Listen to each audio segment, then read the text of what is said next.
Man, can I get a water or something? I'm so high right now, y'all. I'm about to go to sleep on y'all ass. I ain't gonna tell you no lie. Did Thug have an issue with Rich Homie Quan bringing members of If Gang to his apartment? Thug, did you have an issue with Rich Homie?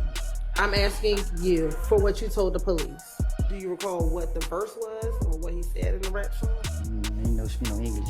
Young Thug, along with members from his record label YSL, has been fighting for their lives recently in court. They are facing some serious time for some serious crimes. But if you actually look at how the trial has been going, it all seems like an episode out of a TV show. From lawyers full-blown arguing with the judge, to important witnesses acting outright stupid. These are some of the craziest moments from the YSL trial. Things were off to a pretty wild start. YSL Polo was acting insane. It's a show, Judge. Oh, it is? Yes. Okay, well, I ain't Judge Glamble, and I don't play, so stop showing out. All right, let's see. Mr. Jimenez, you want to tell your client to get a grip on himself? YSL Lil Rod was brought to the back room for a strip search and started screaming when they found drugs on him, leading him to getting arrested. When you walk back into the courtroom before multiple people notice these smell like wrong, you're going to be strip searched. Do you have any on your person? You just want to go ahead and hand it over right now. I'm saying, I ain't almost Ron, take your clothes off, buddy. Where the hell y'all got? Right. You probably be my shirt. They got your shirt today. So you got a shirt today that smells like weed? Yeah, I had to. Go ahead and take the shirt off. All right, no, take everything off. Take this off. I'm not, that's ragging, bro. Right. I know you don't want to do this. I don't want to have to see you naked right now. Honestly, I don't. I don't get off on this. I don't feel good about this. But it's what has to happen because it smells like it. It's either I have to put you in handcuffs or take your underwear off you, which I don't want to do.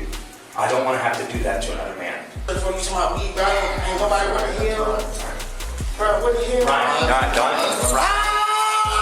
Stop. Man,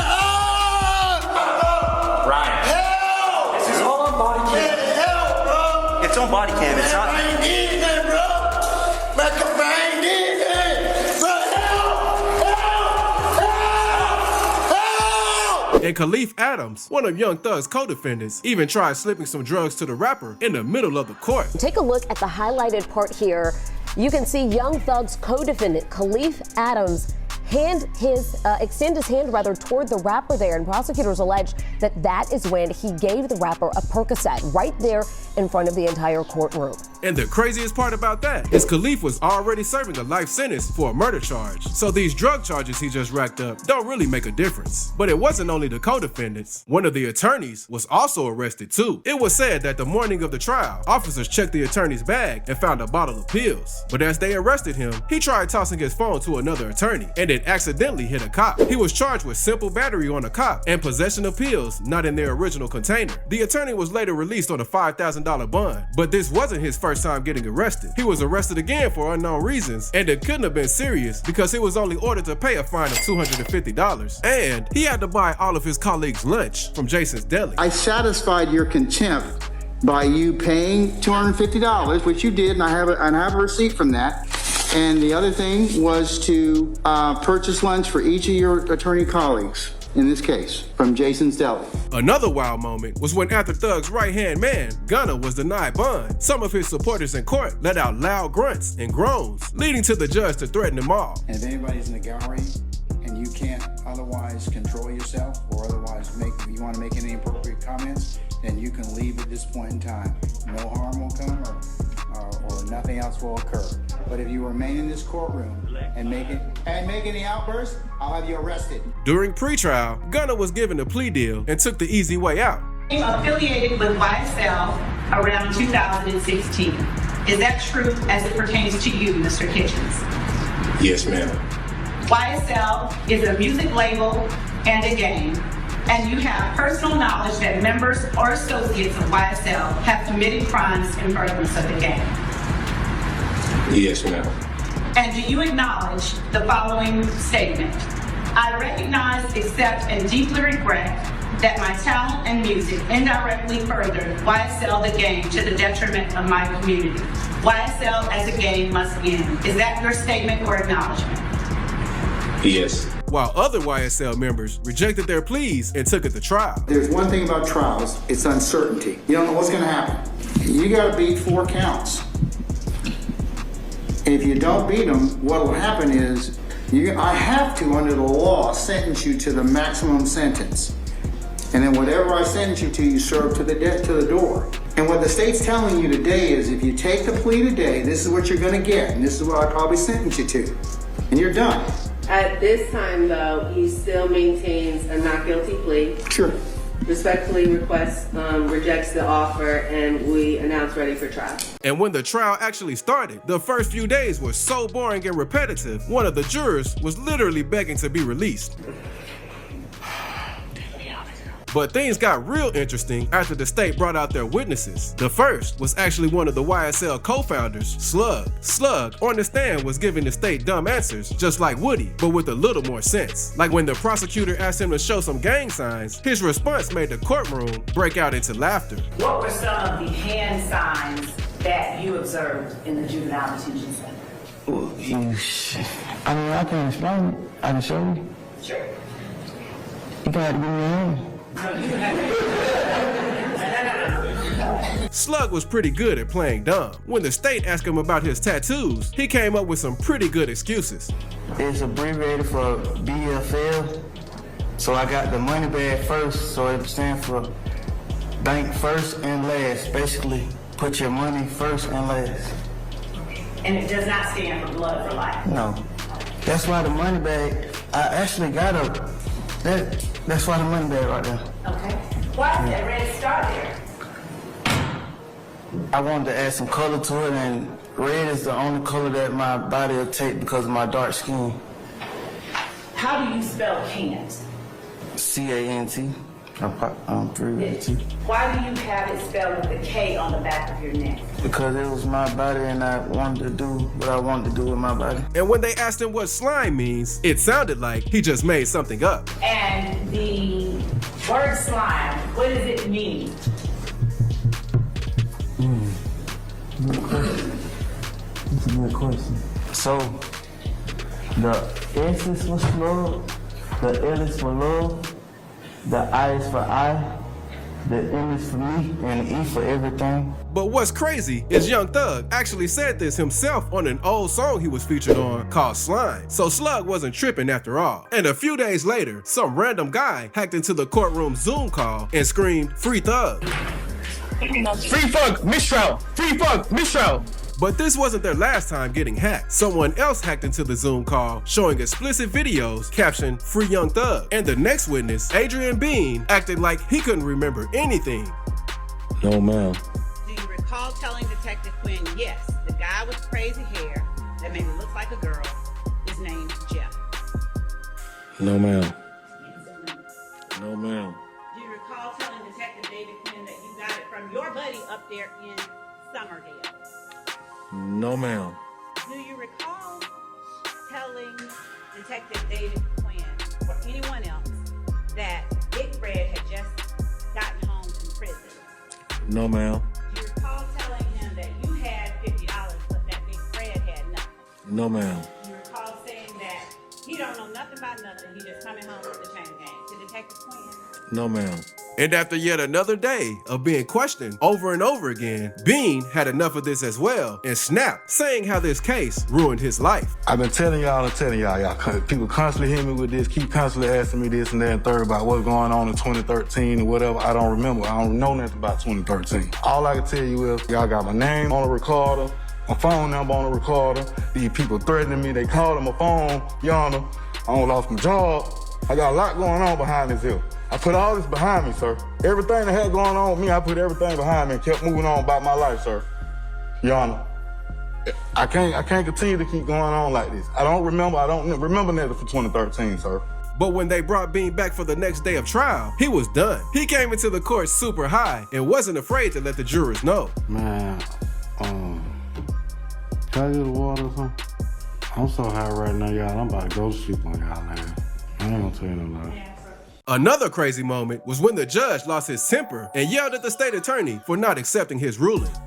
I'm sorry, I was speaking. Both y'all can't talk at the same time. I know, I was speaking and I expect you allowed to speak when I'm speaking. Hey, both of you all need to just take take it down a notch. And so, Your Honor, if I may finish, because I was the one speaking before Mr. Weinstein. But you continually engage in this pattern of behavior, Ms. Love. You don't want to accept my ruling.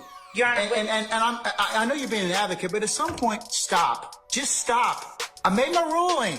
You're going to win some, you're going to lose some. I do accept that fact. Okay, no, you don't. No, you don't. And then, when Yak Gotti's counsel, Doug Weinstein, was finally given a chance to speak, he said that the attorney can talk the ears off a donkey. Your Honor, I apologize for interrupting the state earlier, but the state can talk the ears off a donkey. This continued filibustering has got to stop so that opposing counsel can speak. The state attorney continued to go on a super long rant, claiming that Adrian Bean was never interviewed at a hospital and that Thug's lawyer was making up a complete lie, and the judge actually believed him. So when his lawyer played back the tape, everyone looked up at the judge as soon as Bean said he was at the hospital. More officers that was just around, you know what I'm saying? Who's in the hospital? I was in the hospital. Thug's lawyer was over it after this. He snapped on the judge and said he was biased and requested that he remove himself from the trial. I believe that this honorable court is biased against Mr. Williams and or his counsel. I didn't do anything wrong. I did exactly what you teach me to do and the courts teach me to do. But instead, no, I gotta finish this. Then, this court says Mr. Bean never went to the hospital at Grady on September 11, 2013. I sat right in front of your honor at the bench and I said, I'd be careful what you say. It's not accurate. Ms. Love looked down on me and she said, it is accurate. You said, we'll take a break, figure it out. After the break, you didn't even bat an eye. Ms. Love said, yeah, I was totally wrong. Mr. Steele's right. He was taking a Grady. If I would have done that, you did nothing. You didn't even ask Ms. Love to apologize. I don't want her apology. I don't care about Ms. Love, but I care about the court. I make a motion to ask you to please recuse yourself. I know it has to be in writing within 5 days. If you want me to do that, I'll do it. And that's to go to another judge. But this is what's going on, Your Honor, whether you see it or not. You're yelling at me in front of a jury for nothing. And then you won't apologize. And I did nothing wrong ever. And after Thug's lawyer said he heard about a secret meeting between prosecutors, the judge, and Woody, the judge demanded him to disclose where he got that information. Mr. Steele, before I recessed, I asked you, how did you get this information? And it is not covered by work product. There's only one way you could have gotten it. So I'm going to ask you again. But after the lawyer didn't budge, he was sentenced to 20 days jail time. Mr. Steele, I am going to hold you still hold you in summary criminal contempt for your failure to comply with my earlier order today. I'm going to order that you be taken into custody, incarcerated at Fulton County Jail for no more than 20 days for this contempt. Those 20 days consisting of every weekend for the next 10 weekends. This was completely unfair, and it was later ruled in the lawyer's favor, leading to no jail time. And later in the trial, Thug's lawyer was presenting a gun used for evidence, and the judge got onto him about gun safety. Your check comes up stolen from the serial number. Is that how it works? Yes. Okay. And you found the item, though, underneath the passenger seat on the floorboard. Is that right? I need to teach you about handling weapons. Please point the muzzle always downward, no matter if it's unloaded, okay? I know it's unloaded, but yes, sir. You make everybody nervous, okay? To include Mr. Kearns, who you're pointing it at, all right? This judge was on a complete power trip, and it showed. Like when he stopped a witness mid-testimony to kick someone out for chewing gum. Excuse me, Miss Love. Madam in the black, get rid of your gum. Remove yourself from my courtroom and get rid of your gum. In the earrings, you, get rid of your gum. Another witness the state brought in was D'Angelo White. D'Angelo is currently serving a prison sentence and was pulled out to testify. He immediately made it clear that he didn't want to be there, though. You know what I'm saying? Like, why is I'm here? This is not my case. I got nothing to know why I'm even here, man. You feel me? I understand you, sir.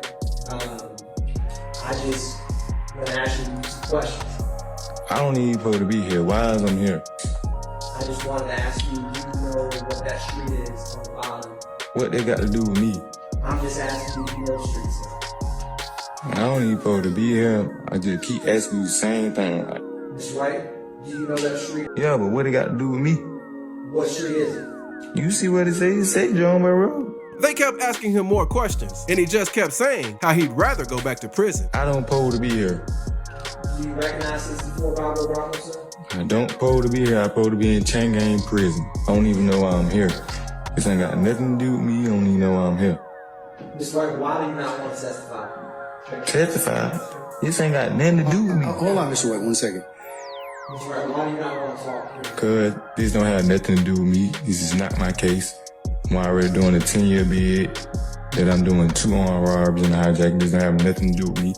Specifically, just with that photograph, you recognize the roadway. No. I don't supposed to be here. I'm gonna keep telling y'all that. So you're saying that you've never seen that photograph before? No. And Thug couldn't hold back his laughter after what D'Angelo said when the state kept claiming he was friends with the victim of this case. No, it's not my friend. You gonna keep making the man be my friend? But did someone named Who get shot? Keep trying to make the man be my friend. So, he your friend? Mr. White, you don't remember, do you remember anything of what, do you remember having a conversation with Detective Dennis? No. Okay. Another witness was just playing in the state's face. Murphy, stand around. You may. Mr. Murphy, if you take this stick, Why please. am I gonna do that? Because I'm asking you to. Like, what if I don't? I'm asking you to take the stick, please. Thank you so much. Can you play yourself out? Nothing out of the ordinary happened over the next few days, but when Future and Metro dropped their We Don't Trust You album, you can see Young Thug jamming to it in court as he heard it for the first time. And Miss Love, the prosecutor that got in trouble for interrupting Thug's lawyer during pre-trial, kept interrupting throughout the trial after the judge warned her again and again. Eventually, he snapped and said, "If you do that again, we're gonna have some problems." How about the song Halftime itself? Was that song distributed to the public? To my... All right, so in the future, Ms. Love, wait till he finishes the question, and then I'll pose, or before the witness answers, I'll make a ruling. But I got to listen to the question first to see determine whether or not it's objectionable. As you were looking at and pulling these videos for the entertainer Jeffrey Williams, Young Thug, did you pull other? He hasn't finished yet, Ms. Love. If you do that again, we're gonna have some problems. When another witness was asked if he knew Thug, he couldn't help but to admit Lifestyle by Thug and Quan was a banger. I knew Young Thug, yes. You never met him personally? No. Lifestyle had just dropped. Everybody knew that song. Banger. And you liked it? Which one? And another guy that was called to the stand said he knew Lifestyle word for word and was actually singing along when they played it in court. In listening to the video, did you hear, did you pay attention to some of the lyrics as I asked you to do? Yeah, I knew the lyrics myself. Okay. I was actually singing along. Sing along, bopping your head. I was. Right? Because they're catchy, right? Very. And there's a lot of wordplay in there, true? Places where he says, "I'm gonna tear up this bitch like I'm Willie B."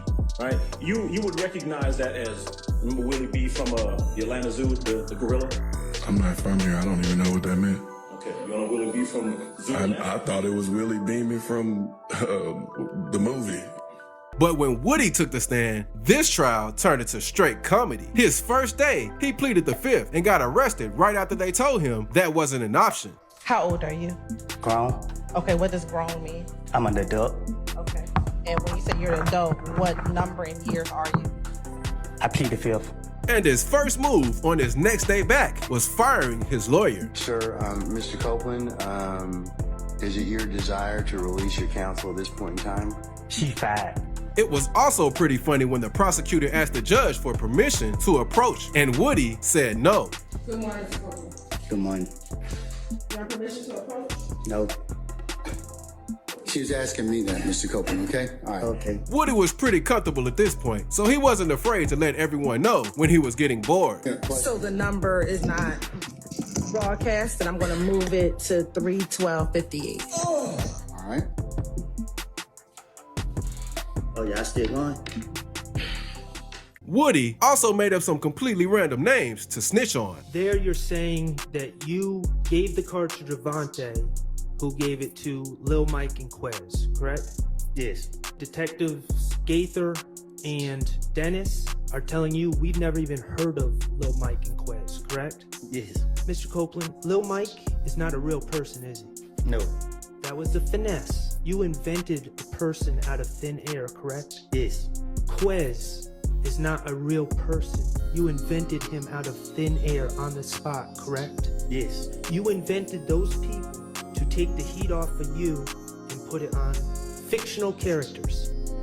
I done told y'all that's what I do. That's your finesse.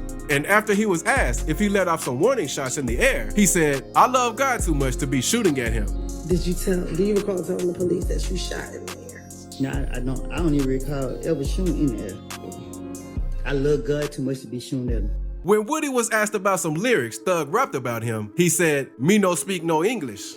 That he puts your name in these songs, and you don't know why he puts your name in these songs. I didn't like him rapping about me. Why didn't you like him rapping about you? Huh? Why didn't you like him rapping about you? Cause it's my life. Like, don't be lying on me. What do you mean by that? Don't be lying on me. Are you talking about in the rap songs? Yes. What did you think were lies that he was telling on you in the rap song? I don't recall. Do you recall what the verse was or what he said in the rap song? You know, speak no English. No, I don't recall. And we can't leave out when he acted like the prosecutor's breath smell and he told her, "Get back." 164 Echo Hotel and 164 Echo. Get back.